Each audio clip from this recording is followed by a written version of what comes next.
Yo, what's up kakamay? So, panibagong vlog na naman tayo ngayon. So, alam niya, sit down vlog na naman tayo ngayon. So, tapos na ng ating journey sa Batangas. So, nag-spend din tayo ng 5 days doon. So, yung 5 days na yun is talagang meaningful.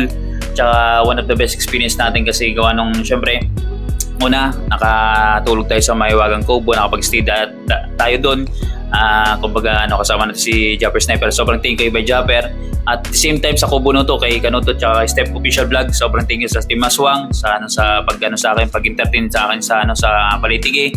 Sobrang thank you. Tapos syempre pagbibigay sa akin ng content ni Kanuto sa Bukid. Sobrang thank you at sa bundok na pinuntahan namin. So tsaka kay Tito Rudy at Tita Lina Mamay, sobrang thank you sa binigay niyo po sa akin na blessings na allowance para makapunta po ako sa Balitige through Kanuto Mamay. So ngayon Mamay, at isa pa Mamay, nakasakay na nga pala ako sa motor ni Japper, starting from Balitige kinakanuto going to Bukana. So hindi lang siya naisama sa vlog kasi una nga sa lahat is gabi na po, hindi na makikita sa GoPro. At okay naman patakbo ni Japper pababa. Kumbaga smooth lang, hindi siya mabilis. Kaya hindi ako masyadong kabado. So sobrang thank you kay Japper, kay Consilando, kay Kahaw sa atin. Syempre, lagi po natin yan na in-inform na papunta tayo doon para at least meron tayong matuluyan po sa Bukana. Kaya sobrang thank you sa mga taong yan. Kumbaga wala pong masabi Mamay. Lagi po tayong welcome pagpunta natin sa Bukana. So anyways Mamay, alam niyo na ngayon is maganda na po yung bigayan ng RPM. Bare months na po Mamay. Kaso lang ang problema is nagbabagsakan po yung views. So alam niyo na po yung views Mamay sa isang content creator. Pag maayos po pinapanood ng isang vlog at magandang views, multiplier po yan sa RPM. So the more na maraming views, mahaba pinapanood ng vlogs, malaki po yung magiging revenue ng isang vlog Mamay. So ngayon, ang pag-uusapan natin is hindi po yung Jackie Look. So medyo i-set aside muna natin yan. At almost 2 weeks na tayong hindi nag-review and revenue update kasi nabisi tayo sa Batangas. Ang pag-uusapan natin ngayon Mamay is yung last month, yung Battle of Champions, yung mga contenders dun. So titingnan natin yung performance nila this month, this September, kung okay pa ba or hindi na yung channel nila. So in-exclude ko po si Mika, si Jamie Nukum kasi wala po siyang vlog this month. So kung live stream meron po. So itong details na kinuha ko is nakuha ko po sa kanilang channel. Pure vlogs po ito Mamay at yung RPM nila is magkakaiba.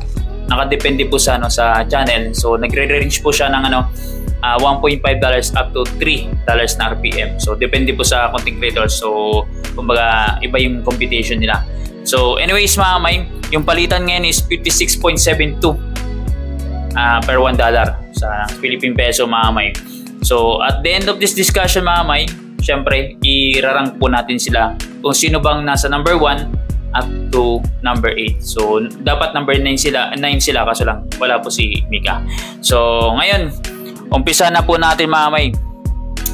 So, lahat ng sasabihin ko Mamay, yung details is mapapanood niyo po sa screen natin para masundan niyo po yung sinasabi ko.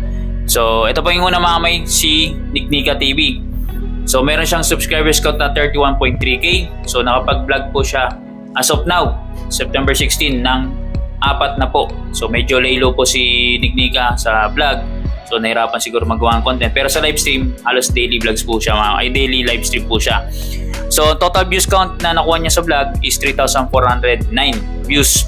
Pag ginawa natin estimated revenue niya by the views, that's around $6.14 Mamay. Sobrang baba po niyan. Which is pag kinonvert natin yan sa Philippine peso, that's around 348.05 pesos. So, kung sa Pure Vlogs Mamay, sobrang tagilid pero hindi pa naman tapos pong ang buwan. Malay mo pa nag-upload si Niknika, may ramang viral. Sambot po yan ng mga mahinang vlog. So, kumbaga, mahatak po ng viral videos. So, may chance pa siya na makasahod this month. So, anyways, yan pong ang takbo ng channel ni Niknika ngayon this September. At the same time, isa po yun si Niknika na eliminate po sana sa Battle of Champions due to hindi po nakapagpasa. So anyways, ito na. Yung sunod, si Mercy Perez Official. Si Ka-Shortage, meron siyang subscribers count na 5.16k. Nakapag-vlog na po siya this month ng lang po mga kamay. So medyo tone down din, lay low din si Ate Mercy. So ang views count niya po is pumapalo lang po ng 3,411 na views. So pag kinuha natin estimated revenue niya by the views, that's around $5.12. So mababa rin po, which is pag kinonvert natin yan sa Philippine peso, that's around 290.21 pesos. So hindi pa naman tapos ang ang buwan, pero pag yan consistently yan lang nakakuha nila at hindi sila mag-upload, most likely hindi po sila makakasahod both ni Nick Nika, kasi ang minimum po every month sa YouTube para makasahod is $100 mga kamay. So good luck, hopefully mas damihan pa, at alam ko naman po na mahirap maggawa ng content all throughout, pero syempre sikapin po natin makapag-upload daily. So anyways, eto na sunod. So hindi natin mapindot mga kamay dahil may nakaharang. Yan. Sunod mga kamay, eto si Kuya Dang TV. So meron siyang 60.1k na subscribers. So nakapag-vlog na po siya this month ng 8. So medyo laylo din po si Kuya Dang. So ang views count niya is pumapalo na po ng 90,500. So maganda-ganda din po mga kamay. Sa 8 lang po naka 90,000. Pag kinuha nating estimated revenue niya by the views, that's around $181. So ibig sabihin, for sure mga kamay, makakasahod po si Kuya Dang this month. So hindi pa po tapos ang buwan. Pag kinonvert natin yan sa Philippine peso, that's around 10,266.32 pesos mga kamay. Yan pong potential na pwedeng kitain ni Kuya Dang as of now sa Pure Vlog. So hindi pa po kasali dito ang mga perks mga kamay, super chat, super sticker, super thanks, membership, hindi po kasali. Pure Vlogs lang po ito mga kamay. So yan po ang kay Kuya Dang this September, as of September 16. So anyways, ito yung number 4, si Marjorie Pilesiano mga kamay. Meron siyang subscribers count na 13k. So nakapag-vlog na po siya ng Siyam this month. So medyo puro sila mga kamay laylo sa pag-upload. Halos hindi po sila sumasampot sa daily vlogs mga kamay. So ang views count ni Marjorie pumapalo lang po ng 50,000 views, which is pag ginawa natin estimated revenue niya by the views, that's around $100. So pasok na pasok po si Marjorie. So for sure makakasahod po to si Marjorie this month. So kung mag-upload pa siya, mas lalaki pa po ang revenue niya. So pag kinonvert natin yan sa Philippine peso, that's around 5,672 pesos. So yan po ang Philippine conversion, at hopefully mamay mas dumami pa ang uploads nila sa remaining na 15 days or 14 days this month mamay. So kumbaga kailangan nila maghapit mamay. So ito yung panglima mamay, si Kabangas Vlog, 10.3k ang subscribers niya. So nakapag-vlog po siya this month ng 21 na po. So masipag po si Kabangas. Lampas po halos kumbaga halos 1.5 vlog per day. So kaso lang wala namang 1.5 na vlog per day. So daily vlog po si Kabangas. So ang views count niya po is pumapalo lang po ng 32,900. So hindi po nag-jive yung 21 na vlogs niya sa 32,000 na views. So medyo mababa po yan yung average niya. So pero pag ginawa nating estimated revenue ni Kabangas by the views, that's around $65.80. So kumbaga ngayon kung susumahin is hindi po siya makakasahod. Pero pag once na consistently yan pa rin makakuha niya na views at the end of the month, consistently, potential po na makasahod po si Kabangas sa Pure Vlogs po mamay. So lalampas po siya sa minimum, which is pag dinoble natin yung 65, that's around 130. So pasok na pasok siya sa minimum na 100. So pag kinonvert natin yan sa Philippine peso, yung $65, that's around 3,732.18 pesos. So yun po as of now na Philippine conversion ng ng revenue or estimated revenue ni Kabangas. So yun po mamay. Ito yung pang-anim mamay, si Kasilong TV Official. So meron siyang subscribers count na 29.3k. So nakapag-vlog na po si Kasilong ng 20. So isa rin po sa sa masipag, halos daily vlog po, lampas sa 1.5 din. So anyways, nakakuha na po siya ng views count na 50,567. So ang estimated revenue niya by the views is around $101.13. So for sure makakasahod po to si Kasilong sa kanyang channel. So pag ginonvert natin yan sa Philippine peso, that's around 5,736.32 pesos. So ito si Kasilong mamay, mas lalo pang lalaki kasi syempre hapit din mag-upload mamay. So biruin nyo, hindi naman po kumbaga mahirap din po ng daily vlog sa isang content creator. At the same time, pasensya na kay Kasilong kasi hindi po ako nakapunta doon. Gawa nung syempre dapat naka-schedule ako ng Sunday, nakaligtaan ko na sumama kay Kahaw kay Dulce papuntang sa kanila sa Lian. Kasi magsisimba, sasabay sana ako sa service. So pasensya na po, next time na lang, baka 26 o basta pag natuloy kami 26 makakapunta sana ako doon. So yun, mabisita at meron pa akong gagawin doon mga kamay. So ngayon dadako na tayo sa pang-pito, si Kuya Nolly Vlog. So meron siyang subscribers count na 145k. So nakapag-vlog na po si Kuya Nolly ng 39. So ito po talagang pinakamasipag talaga sa buong Sword family, si Kuya Nolly. Consistently, hindi po siya pumapalya.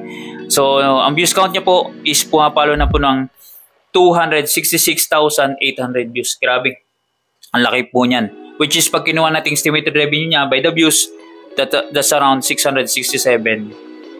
So, di ba? Sobra-sobra pa sa $100. So, may potential to maka 6 digit. So, anyways, pag kinonvert mo natin yan sa Philippine peso, that's around 37,832.24 pesos. So, laki po ng ng sasahuri ni Kuya Nolly. Pure vlogs po yan mga may, wala po yan na perks. So, yan po ang performance ni Kuya Nolly. Consistently, may challenge man na wala, yan talagang nakukuha niya na revenue. So, andyan po naglalaro. Pwedeng tumaas, medyo pwede din bumaba ng konti. So anyways, eto na yung nag-number 1 or nag-champion sa mga champion, si Step Official Vlog, si Kangiti mga kamay. So meron siyang 33.4k na subscribers. Nakapag-vlog na po siya this month ng Siyam. So medyo toned down kasi syempre kailangan ni Kanuto at ni Step Official Vlog na mag-relax, lalong-lalo na nag-anniversary sila, which is part po ako doon. So sana nila sa historical anniversary, nakasama po tayo, na-invite po tayo na sumama doon sa resort at nag-enjoy po tayo mga kamay. Kaya sobrang thank you kay Kanuto at Step Official Vlog, tapos kay Tito Rudy, Tita Lina. Sobrang thank you po. So si Kangiti, meron siyang views count na 166,400 views. So pag kinuha nating estimated revenue niya by the views, that's around $499.20. So yan na po kinikita ni Kangiti this as of this September 16. So hindi malabong mas lumaki pa yan. Pag kinonvert po natin yan sa Philippine peso, that's around 20,314.62 pesos. So kumbaga lalaki pa po yan. Malaki na po yan mga may sa aming small YouTuber. Mahirap na po yung kitain na ganyang amount kasi 400. Kumbaga pure vlogs is sa akin nga is nagre-range lang po ako ng $180 to $230. Kung pa yan, pahirapan pa po yan. So depende sa magiging natin output ng vlogs or views sa ating mga channel. So yan po mga may, yung performance nila.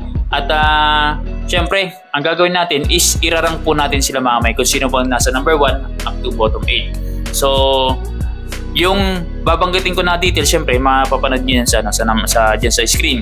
So yung number 1 natin, walang iba kundi si Kuya Nolly Vlog. So pangalawa, si Step Official Vlog. Pangatlo, si Kuya Dang TV. Pang-apat, si Kasilong TV Official. Pang-lima, si Marjorie Pilasiano. Pang-anim, si Kabangas Vlog. Pang-pito, si Niknika TV. At yung pang-walo is si Mercy Perez. Si Mercy Perez mga may official. So hindi po natin include si Jamie Nocum kasi wala po siyang vlog this month. So anyways mga may, yun lang. Hopefully meron kayong yun nga, nakuha ang impormasyon tungkol sa kanilang channel pala. At maganda po ang yung mga malay nyo, may mga manok kayo dito na syempre pinapatronize. Maganda po yung tinatakbo ng ng ibang channel. So hindi po lahat may magandang takbo. So tayo naman din hindi rin magandang takbo ng natin ng revenue natin this month. So hopefully makabawi tayo sa remaining days this September at makakuha tayo ng magandang views at revenue sa mga vlogs natin. So yun po mga may. So sobrang thank you po sa lahat ng ng bagong subscribers natin. Syempre sa mga organic viewers natin, sa mga grupo na pupunta sa mga vlogs natin at nanonood. At lagi pong paalala ni Bilix mga may, sa lahat ng content creators na pinapalo nyo, hindi lang po sa akin, na abangan nyo po yung panood ng vlogs ninyo at don't skip ads kasi alam nyo na dyan po kami kumikita at may establish mga may. So paano yan mga may? See you sa next vlog po natin, mga kakamay.